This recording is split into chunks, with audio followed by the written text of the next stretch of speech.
लोगों को चोर कहने वाला खानदान समेत चोर साबित हुआ। किसी की तकलीफ पर खुशी नहीं मनाती। अल्लाह करे जो हमें बर्दाश्त करना पड़ा उनको वो सहना ना पड़े।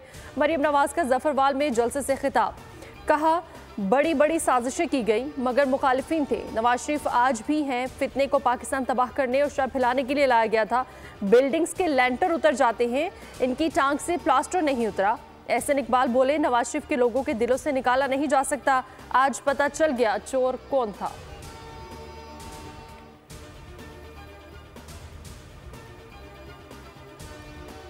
बानी पीटीआई मकाफाती अमल देख रहे हैं। नवाज शरीफ भी मकाफाती अमल इस दुनिया में देखेंगे। तारीखी गुर्बत की वजह पुरानी सियासत है।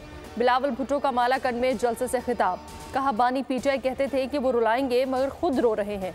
जश्न नहीं मनाऊंगा। बानी पीटीआई को तौबा करनी चाहिए। तीर को वोट देकर चौथी बार वजीर आजम बनने की साजिश को नाकाम बनाना है।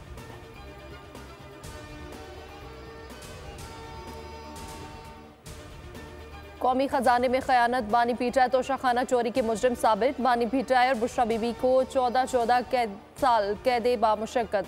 बानी पीटीआई 10 साल के लिए नाअहल करार। अडयाला जेल में समाअत के दौरान एहतसाब अदालत ने फैसला सुना दिया। मुलजिमान पर 1 अरब 57 करोड़ 30 लाख रुपए जुर्माना भी आयद कर दिया गया।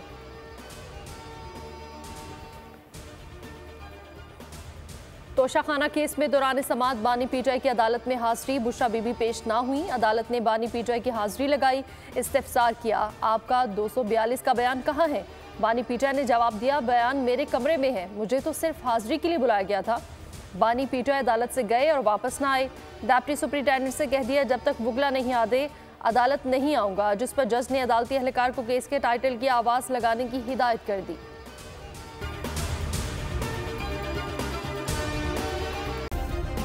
सब्सक्राइब करें और बेल दबाएं ताकि कोई खबर रह न जाए।